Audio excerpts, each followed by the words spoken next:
Hey, shalom, brothers and sisters. Welcome back. I thank you again for joining me.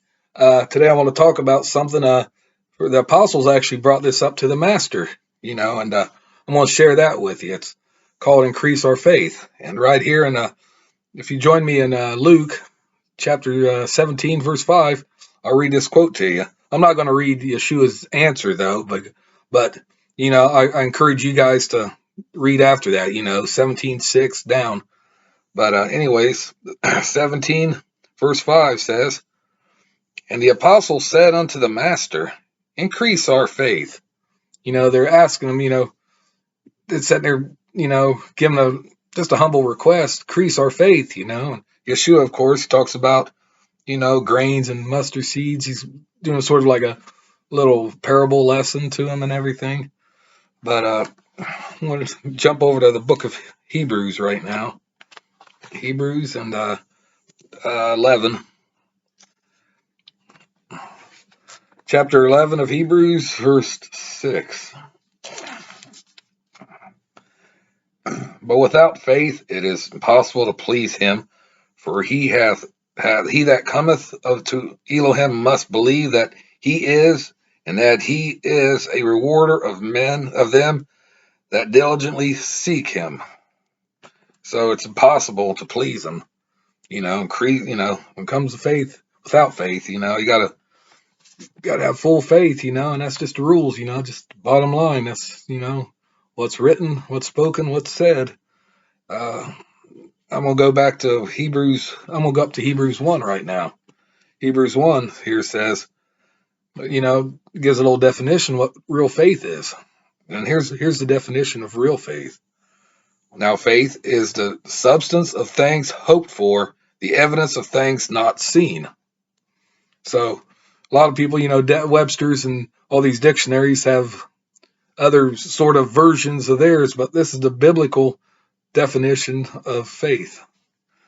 And I'm going to go back to Luke again. We say time travel back to Luke, the book of Luke, but go back to Luke again. And 18. Find chapter, almost there, 18. And verse 8. Luke 18:8. Let's see. Next page over and 18 verse 8. It says, I tell you that he will avenge them speedily. Nevertheless, when the Son of Man cometh, shall he find faith on the earth? So the second coming, that's a rhetoric question he's asking, When he comes back to earth, is he going to find any faith, real faith? That's remains to be seen. I believe he will. Not much faith, but I believe he will find, there will be some faith on here. Especially, with the two witnesses that are prophesied to come soon. But I'm going to go over to Romans now, the book of Romans. Let's see. Book of Romans and chapter 14. 14:23. Next page over. 14:23. And it says here, and he that doubteth is judged if he eat, because he eateth not of faith. For whatsoever is done of faith is sin. Of not done in faith is sin.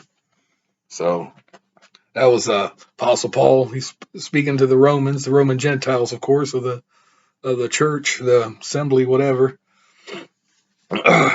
Next book over is 1 Corinthians, and just want to read this share this scripture with you.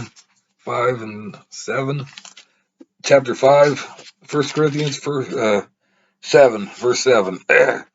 Says here, purge out therefore the old leaven, that you may be a new lump, as you are unleavened. For even the Messiah, our Passover, is sacrificed for us. So, in order to be like that, we gotta have faith. It's faith. Faith is a key thing. They talk about grace. talk about grace, and that's just like a pardon. It's kind of like grace periods. We'll pardon you for so long or whatever, and was saved by faith through grace, and the law does have a little bit of a part of a role to play in the salvation plan too. Now I'm gonna go back to Romans again. Back to Romans. What is it going to be? Chapter 4.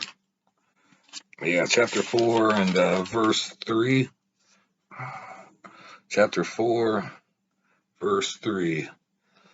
What saith the scripture? Abraham believed Elohim, and it was counted unto him for righteousness. So he believed.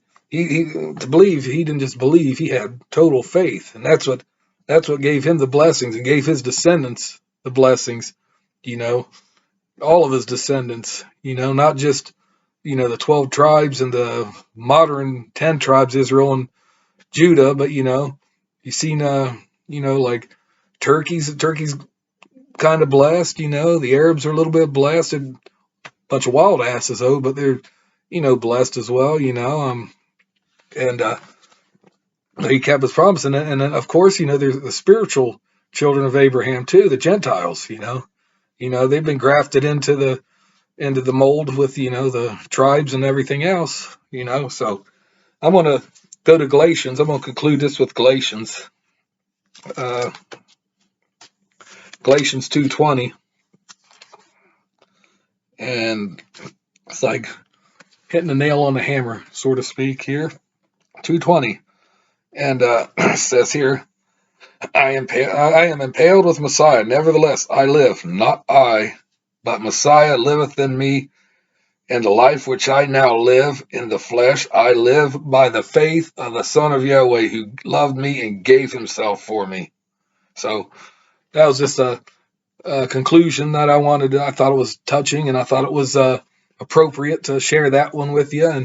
And I, encourage you guys to, look up the scriptures that I've mentioned and everything. Do a little Bible study for that, about faith or whatever. And I thank you again for joining me, and big shout outs to my supporters, my subscribers, and I welcome anybody else, that's, eager, curious about my channel, and to hit that notification bell, for future content, and give me some big thumbs up. And also I appreciate if you subscribe, and comment below, let me know what you think. And I thank you again. Till we meet again. Peace out and shalom.